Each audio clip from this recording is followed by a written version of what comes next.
look at the regular iPhone 15. We covered the Max, we covered the Pro, and I'll be covering the 15 Plus later, but we're going to go with this base model right here. You can see it includes a USB-C charging cable, no headphones.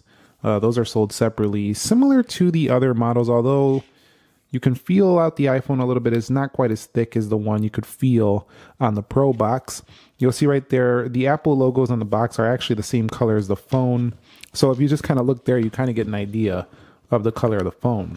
Let's go ahead and do a pull tab here, and then we'll do another pull tab right there. And just like every other iPhone box, when I go ahead and open this up, you're going to reveal yourself the iPhone. Now you'll see here that they did go with a newer matte textured back. Now that is definitely different from the glossy glass backs of the past. It's a very welcome change if you ask me. And then you'll see right here, we do have these nice aluminum edges right here.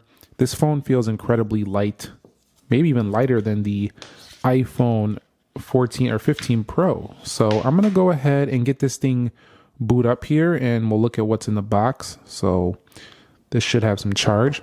USB 2 cable. So just a simple USB 2. That's kind of disappointing that they didn't give you 3, but they're always separating the base models from the Pro models in some ways.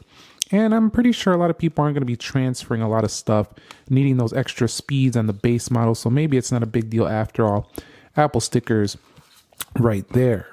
So I'm going to go ahead and get this thing signed in. There's no action button on here. You'll see a silent switch right there, volume rockers on the left, USB-C at the bottom, power button on the right, 5G antenna right there. You'll see we do have the same color as the phone basically up in there. Very nice. I'm glad I went with green. It's a pretty decent color.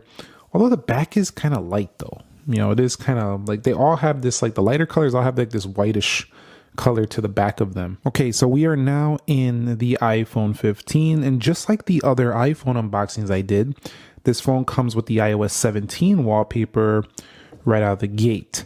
Now, let me go ahead and bring this a little brighter, but we'll go over here to settings, and we'll scroll down the wallpapers, and we're going to check out the wallpapers that are included here.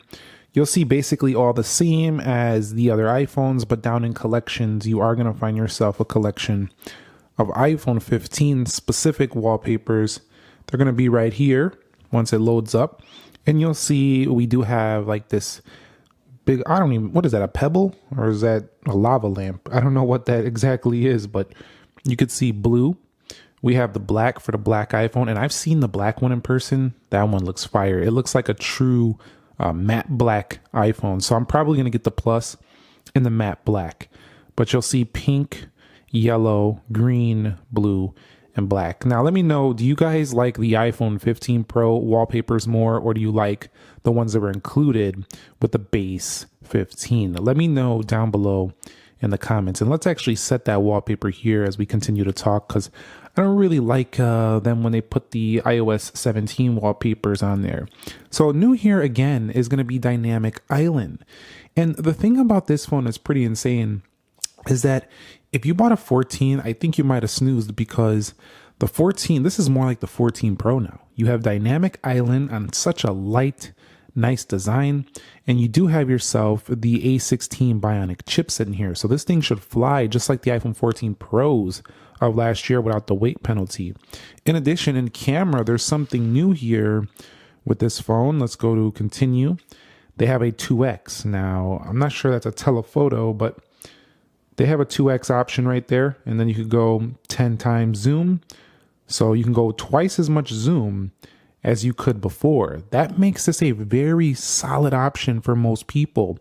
Most people aren't going to probably want or even need, you know, a ton of zoom. I always talk about how much I want zoom because I'm into photography and zooming. But the general public, I think, is not going to care too much. And they're probably going to like the fact that I can do a little bit more zoom than before. I already like this myself. I like that I can go 10 times. Like, I always thought it was weird that the iPhones could only go 5x zoom. It was just really not cool to me. So I'm happy with that right there. And in video, this also gives you action mode, things like 4K 60p video recording. On the front, you're going to have yourself a nice, beautiful front-facing camera that matches up very good with the rear.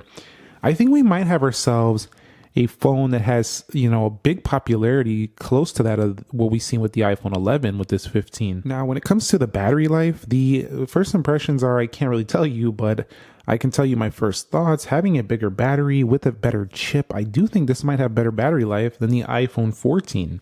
This has a 3349 milliamp hour battery in here, and then the iPhone 14 has itself a 3279.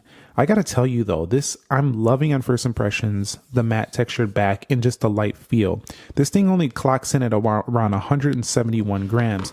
And one of my favorite phones this year has been the Galaxy S23. And that's because this phone clocks in at 168 grams.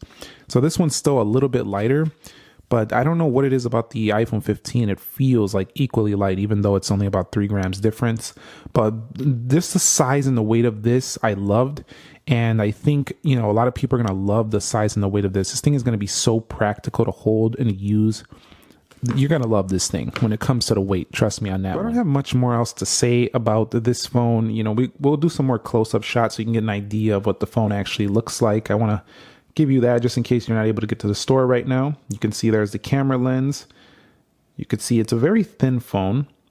And the colors on the edges are definitely quite light. There's your USB-C, and you'll see the Torx screws. They have a little bit less holes than the Max versions or the Plus versions for the speaker and microphone. You can see antenna line, and then we have ourselves the volume rockers right there, and this retains the classic silent switch. Now, I'm pretty sure the 16s are probably going to get action button next year, and you'll see right there the Apple logo, kind of hard to see, but there it is. The matte textured back. Just a light premium device. Really do like it. And that's basically what you can expect. Now, one thing you'll also notice is that the iPhone 15 doesn't have the thinner reduced bezels that you're going to find on the iPhone 15 Pro. So you'll see just slightly different bezels. They come closer to the edge on the 15 Pro, not so much on the 15. But I don't think that's going to matter to like 99% of people. It's still a beautiful product here. All right, so let's go ahead and compare this to some other iPhones. We'll go back, way back to the iPhone XR. Major upgrade. If you kept this thing forever, you're ready for an upgrade. This is a massive upgrade. This iPhone XR just feels downright clunky and heavy at this point by comparison to the iPhone 15. Look at how much different that looks. It's also wider than the 15. It's just a much improved ergonomic phone. So, and obviously you got a lot of upgrades in speed and battery and all that stuff. But just the way this phone feels, I would upgrade the XR easily. Let's go on to the iPhone 11.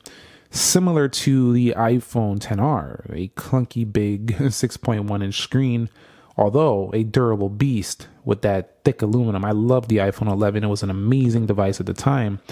But it's fun. It's starting to get to the point where you probably want to consider an upgrade. Camera's much bigger on the iPhone 15. The rounded edge is still comfortable on the 11, don't get me wrong. It feels nice in the hand. But the 15 also feels very nice and light in the hand. So I would do the upgrade here based on ergonomics alone as well. Also, you're getting big camera upgrades with the zoom. You can zoom further on this phone, and dynamic island. It'll feel like a totally big jump in a phone if you have the iPhone 11. Now let's take it on to the iPhone 12. The iPhone 12, this is a refinement over the iPhone 12. Not massive, not a massive change, but a polished upgrade. This one, I would say you don't have to do it. If you want to wait till the 16, you're getting a similar phone here, but definitely you're getting a phone that is much faster, much better battery life. Although the iPhone 12 was quite light as well, this one feels, somehow this just feels lighter in the hand. Nicer back. The iPhone 12 got much glossier and big camera improvements. So it's definitely a recommended upgrade, but it's not a must. I think the iPhone 12 with 5G, you can definitely make it to the 16 if you want to get a even bigger upgrade. Now, I don't got the 13 with me, but I got the 14, which is basically the same phone. So we'll just kind of talk about those the same, 13, 14. If you got the 14 last year, you don't get USB-C. You don't get the A16. You have the older notch. Probably wasn't a good idea to buy the iPhone 15 after all, or 14 after all. at this point. And it wasn't the most popular iPhone, but yeah, this is something, if you can get a lot of money back on your iPhone 14, you can go pick one up. But if you have an iPhone 13, I don't think the 13 or the 14 is a must upgrade either. But if you want dynamic island, you want a more polished, light design, it's definitely a felt design. There's stuff you can feel, like the matte back, the lightweight, the USB-C. There are things that you can tell this is a different phone. More so than I felt like from the iPhone 12 to the 13 to the 14. Those phones all felt basically exactly the same. But dynamic island, USB-C, lighter design, longer zoom, and go 10 times zoom, matte edges. There's more things I can feel with this phone already, upgrading from any of those devices. And lastly, let's give it a comparison to its brothers and sisters, the iPhone 15 Pro. And you'll see right here, pretty much the same design and build, but the iPhone 15 Pro feeling a little bit more premium with the titanium. It's actually quite close though. It's, the titanium models kind of feel like aluminum now. In the hand, they're a little colder to the touch, but they just feel kind of similar to the regular 15. But you can see camera lens is much bigger. The comfort factor is still better on the 15 than the iPhone 15 Pro, but the 15 Pro is much lighter than it used to be. Both excellent options, but the 15 is a better deal when it comes to the price point for sure. And lastly, we'll compare this thing next to the iPhone 15 Pro Max, a massive leap. And again, I'll get the 15 Plus soon, so we can compare those two as well. So stay tuned for that. But this is about what the 15 Plus size would be. And you're going to find yourself just having a really, really much more lighter compact design if you stick with regular iPhone 15 over one of the bigger phones. And of course, the top Android competitor we talked about earlier, the Galaxy S23. This is going to be the top phone you would choose if you wanted to try Android, but you like the iPhone 15, but you just want to try an Android phone. This would be its top competitor. Anyway, that's it for me. iPhone 15 unboxing, first impressions. I'm impressed. I think it's a pretty nice polished phone. I'm not like overly stoked about it, but I just think that if you're looking for a nice polished upgrade, there's a lot of things to be excited about if you have a much older iPhone. Thumbs up if you enjoyed it. Let me know what you want to see going forward on the 15. I'll consider creating that as well.